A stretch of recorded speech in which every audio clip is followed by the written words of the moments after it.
Good morning, everybody. It's Wisco Southpaw here. I hope you guys are doing well. Today, the topic is ultra budget versus premium pocket knives.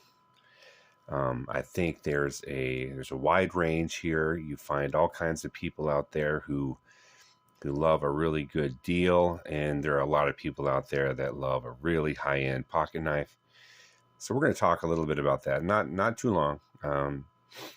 But I can remember buying my first kind of pocket knife that wasn't a gas station, knife, and it was on Amazon, and it was what was the company? Eagle Eye, I think, Snake Eyes, one of the two, and it was a 4-inch Tonto blade, assisted opening, and I bought it. And it was really heavy. It was really bulky, but it was a big knife. It was what I thought was, cool. Let's move ahead a couple years, and I started getting into pocket knives. Actually, what's in them, what kind of blade steel they use, what kind of scale materials are used, and I realized that that Snake Eye or Eagle Eye, whatever it was, actually wasn't that bad of a value. I think it was like $20. And when I looked into it, it actually had like 8CR13 blade steel, which was I was pretty impressed with for the price for that knife. So I just want to kind of talk about what I look for. And what I look for in pocket knives is value, value, value. I'm not opposed to an expensive knife. I have a couple of them. Now I don't have like $500 knives, but I have a number of $200 plus knives that I would consider were premium components, premium blade steel. And then I also have a lot of knives like this. This is the Citivia ST128. I know it's for a lot of people, they're most of my $20 knives, $20 to $30 knives, even some of my mid budget knives are made in China, but they make good products. Do I wish there were more American companies that could be competitive? I do. I get why it's not. We're living in a worldwide economic time. I understand that, and I would much rather have American employees getting paid a little bit more. But also at the same time, I'm looking for value, so I try to buy both. And but it's just the way it is. American products are going to be a little bit more, and not necessarily with better materials, because we're America. We want to pay our employees, and that costs something. So trust me, that is definitely not lost on me. So we're going to start with the ultra budget. So ultra budget stuff, for me, my favorite ultra budget stuff, like I said, is Citivian. They're not my favorite, but there's Citivian, there's Ethan Grau, right? That's like my baseline.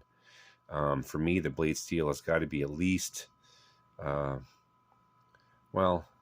that ACR13 was that first one. That's like my base that I feel comfortable buying. But then 440C. That's what this is D2.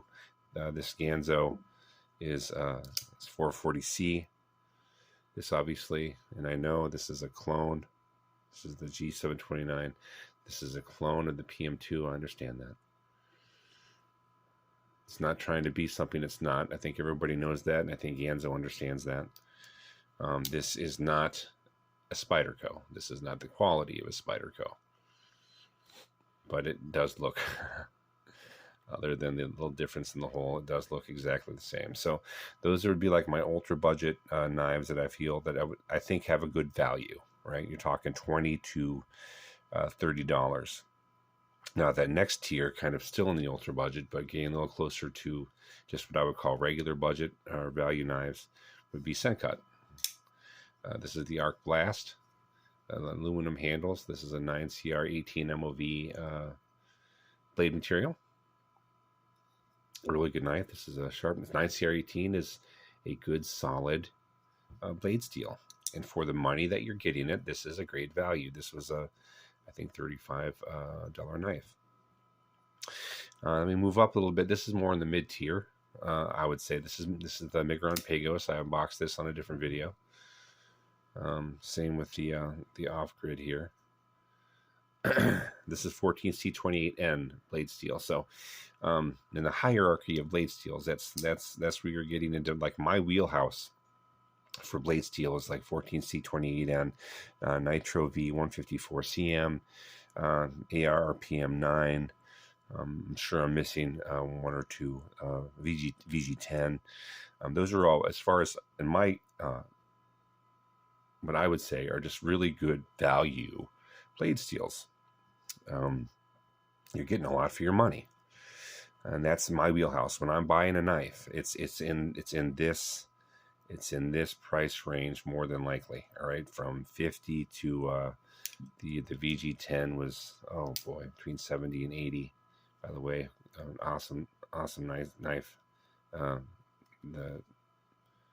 Civivi Vision FG. But this is, I think, let's take a look here. I don't know if you guys can see it or not. I believe this is Nitro V. Yeah. So once again, my wheelhouse for blade steels is right in this. This is a 154CM, the off-grid Enforcer. 154CM, probably the best put together budget or value of blade steel. 154CM. You really can't go wrong with that, for especially when you're getting it for $50, $60, $70. Some knives are more like Kaiser's. A lot of their 154CM, some of their knives are a little bit more, but there's other stuff that goes into it. All right, and so then you get to the higher end. So the higher end blade steels, my favorite, that you would put in, say, more of like this is the Cold Steel Engage. This is kind of in between a value and a premium knife. This is a $130, $140 knife, I think. Great scale materials. I'm not sure what this is actually. Is it G10? But this is S35VN blade steel. So now you're getting into the CPM, the powdered metals, which if you're a meteorologist, you know a lot more about that than me. But from what I can understand, it's just the metal has been broken down and then rebuilt, so the carbon is a lot closer together, which makes it a lot stronger. It's my basic understanding of it. So S35VN is what I would consider my favorite blade steel, because it's this is the Kaiser Megatherium also. Let me get this thing to open. This thing's always hard to open. Another S35VN blade steel. Titanium handles in this fella. Now this is one that retails for well over $200. I got it on sale. I didn't pay nearly that much for it. But once again, it's all about what you want. You know, I do like some premium, some better made knives. But also, I'm not going to turn down value. You know, so it's all stuff you got to think about. This is the SOG Seal XR. It's a very cool knife. This is a S35VN as well, made in the USA. This is a really cool clip point, but once again, it's this is a more expensive knife. This was you're getting to the $200 range here for the SOG XR, and then also the same for the Hogue X5. Another US made knife. This is in CPM 154 blade steel, different than 154CM. This is a little, well, you know what? Somebody out there could probably tell me the difference. I'm not sure. Aluminum scales. This one actually has a manual lock on it as well. You can see that. But yeah, very cool.